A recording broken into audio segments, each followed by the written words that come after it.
Hello everyone, এবছর 2023-এ WBCS এর যে প্রিলি এক্সামটি 16 ডিসেম্বর হলো, তার একটি প্রশ্ন এসেছিল। সেই প্রশ্নটি নিয়ে আজকে আলোচনা করব। দেখে নাও কি বলেছে। সেই প্রশ্নটা কি ছিল যে 1 - 1/3, 1 - 1/4, 1 - 1/5 এরকম করে একটি কন্টিনিউ সিরিজ, হ্যাঁ, 1 - 1 ডট ডট দেওয়া আছে, 1 - 1/19, 1 - 1/100। এই যে শ্রেণীটি রয়েছে, এই শ্রেণীটির মান কি হবে? এটি এবছর 16 ডিসেম্বর যে WBCS এর প্রিলি এক্সাম হলো, তার কিন্তু এটি হচ্ছে একটি প্রশ্ন ছিল। এখানে বলেছিল যে এই সরল শ্রেণীটির মান কত হবে। দেখো এই প্রশ্নটা কিভাবে সমাধান হবে। খুবই সহজভাবে এটার সমাধান হবে। 1 - 1/3, ধরে নাও এটা আছে, তো প্রথম যে টার্মটা রয়েছে 1 - 1/3, এটাকে আমরা কি করতে পারবো, এটা তো ভগ্নাংশের বিয়োগ, তাহলে লসাগু হচ্ছে 3, তাহলে 3 × 1, 3 × 1 করলে 3 মাইনাস এটা হচ্ছে 1 থেকে যাবে, হ্যাঁ, তাহলে এটা হয়ে গেল 3 - 1 হচ্ছে 2/3। তার মানে হচ্ছে 1 - 1/3 কি হচ্ছে, নিচে যেটা থাকছে ওটার উপরে এক কম হচ্ছে, হ্যাঁ, তাহলে এই বিয়োগফলটা। তাহলে দেখে নাও প্রথমে যে বিয়োগফলটা রয়েছে 1 - 1/3, তাহলে ওটা কত হবে 2/3 ইনটু কিছু নেই মানে ইনটু আছে ডট, এটা কত হবে 1 - 1/4, তার মানে এখানে 4 আছে, তাহলে উপরে এক কম হবে এই নিয়ম অনুযায়ী, তাহলে উপরে হয়ে গেল 3/4 হয়ে যাবে।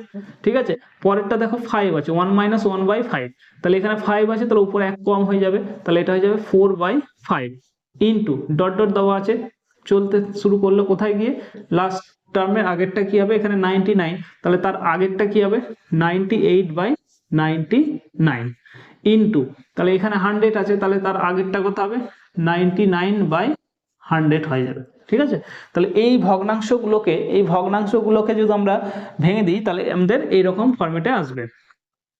এবার দেখো ভালো করে যে এখানে 3 কেটে গেল, 4 কেটে গেল, পড়ে না, এই 5 এখানে ডট ডট দেওয়া আছে মানে আরো সংখ্যা রয়েছে, এখানে কেটে যাবে। তারপরে দেখো এখানে 98 আছে, এখানে কোনো একটা 98 থাকবে, তার সাথে কেটে যাবে, এখানে 99 এর সাথে কেটে যাবে। তাহলে অ্যাকচুয়ালি থাকলো কি, তাহলে এখানে উপরে থাকলো 2 আর এখানে থাকলো নিচে 100, তাহলে লবে থাকলো, লবে দেখো উপরে সব কেটে গেছে 2 ছাড়া, তাহলে উপরে লব হচ্ছে 2 আর হরগুলো সব কেটে গেছে শুধু 100 ছাড়া, তাহলে হরগুলো হচ্ছে, হরটা হয়ে গেল 100, তাহলে 2/100 মানে 2 কে 100 দিয়ে ভাগ করলে দেখবে 0.02 হবে, তাহলে অপশন বি হবে তোমাদের রাইট অ্যান্সার। ঠিক আছে, তাহলে কত সহজে কিন্তু এই অঙ্কটা কমপ্লিট করতে পেরেছো তোমরা সকলে। তাহলে অপশন বি মানে 0.02 হবে তোমাদের অ্যান্সার। ঠিক একই রকম ভাবে তোমরা একটা হোমওয়ার্ক করবে।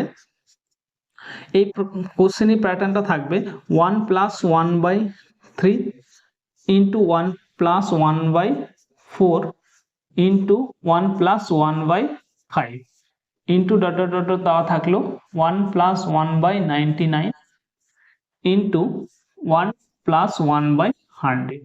তাহলে এর অ্যান্সারটা কি হবে তোমরা কমেন্টে জানাবে,